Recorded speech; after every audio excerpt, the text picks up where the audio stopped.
Hey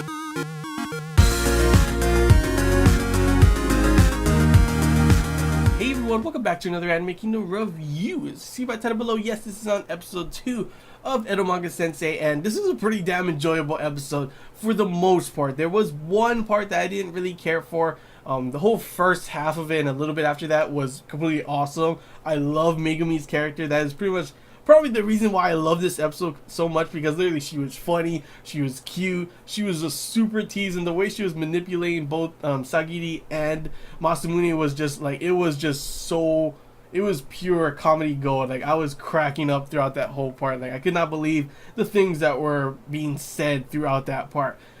After, though, I didn't care for the part with Elf Yamada, I think that is her name, Arthur. She's like full on just comes out as like an arrogant, spoiled brat. It doesn't really have any she doesn't have any redeeming facts. She just like literally like, I'm the best. She tries to like, I guess the only reason that she's here, maybe it'll change there in the future and I'll like her more, but at this moment I don't. And I feel that the only reason she's there is to kind of build a little wedge to make, you know, him think, oh my gosh, what if she takes away, you know, Sagiri away from me, kind of thing. And that's why he goes back home and starts like pounding on the door like, don't leave me, kind of thing. And of course she just like slams in his head. Like, when is he gonna learn? Don't stick your head right there, because if she does open it, it's gonna slam in your head. But I guess, I mean, obviously she doesn't usually open it before, so yeah, I guess he doesn't really expect that. But overall, like, that whole part, it was just, it felt like they only have it as kind of like a rivalry for Masamune and for him to write better, kind of thing. That's another thing. I don't really know what the main premise is for this.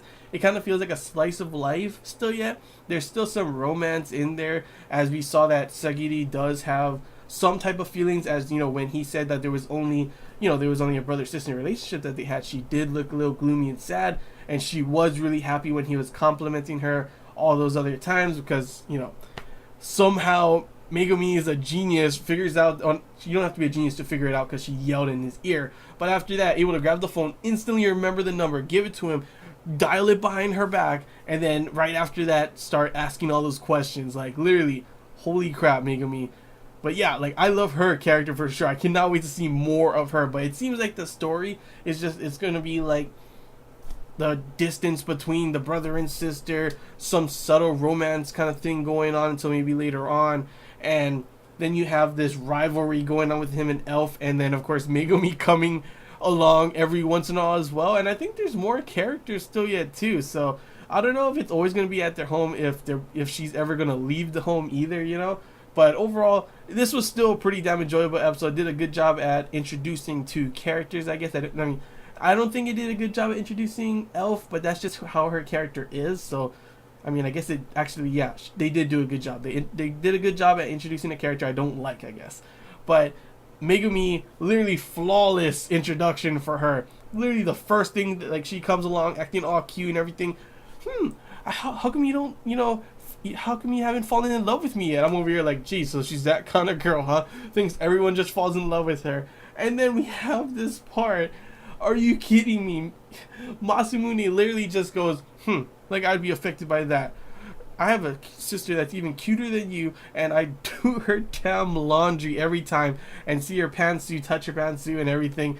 And I was just like, oh my gosh, Masamune. Oh, okay, yeah, you're a total siscon. I mean, we've already pretty much known that, including like later on how he was talking about her and everything.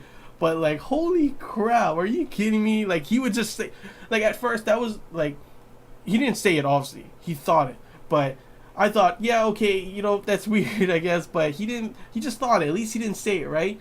Well, later on in that, you know, phone conversation part, he literally goes along and says, yeah, she draws lewd art. That's one of the good things about her.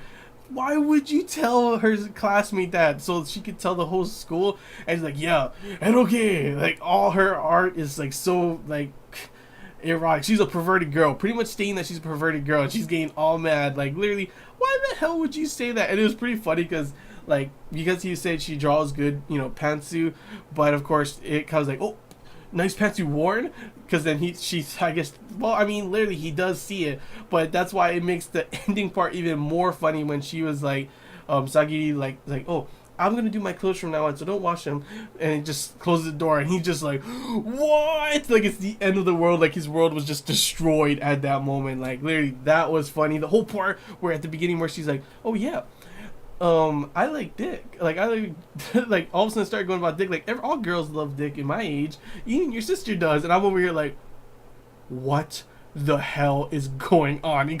Masamune, of course, was like, what? No, what is this? What is Japan becoming? And I'm just cracking up because I could totally, like, I would think that too as well. I was thinking that as well, actually, for that part. Until she says, of course, she was joking around. Yeah, it's probably a little bit of the truth in there that she does love the D, pretty much. But yeah, overall, it was just completely hilarious. I love her character so far, and I cannot wait to see, you know, her show up more at their house and just do some crazy ass shit to Masamune, do some crazy stuff to, you know, Sagiri. But yeah, she was even able to pretty much. That's why, like, there is some romance in here between that. It seems that Sagiri does have some feelings for her brother and everything. But it probably won't be shown later on in the season. It's gonna be like a little bit of here and there. Obviously Megumi knows, so that's probably not a good thing for Isagiri. But yeah, overall, I definitely enjoyed the episode. The comedy part, Megumi's introduction and everything. The opening and ending also was really spot on. I loved the visuals. I loved the songs as well. Like, it was really catchy, actually. The ending was especially catchy, and the opening was really nice as well. So, great opening, great ending, golden comedy. Love Megumi's character. The only fault for this episode, for me at least, was Elf. And hopefully maybe she gets better along the way. I'm not too sure about that. And the opening also showed that there's several other people still yet to be shown. So I can't wait to see how this next episode goes and see what next crazy person will come along. Because, yeah, you know, Megumi and Elf are pretty crazy in their own ways for sure. You know, just one way I like the other one, you know. But yeah, that's all I gotta say, guys. Hope you enjoyed this Anime Kingdom review. If you have any questions, feel free to comment below. If there's anything I missed and you want to talk about, comment below as well. And if you did enjoy it, hit a like. If you haven't already, feel free to subscribe for more content. And yeah, that's all I gotta say, guys. So until next time, see ya.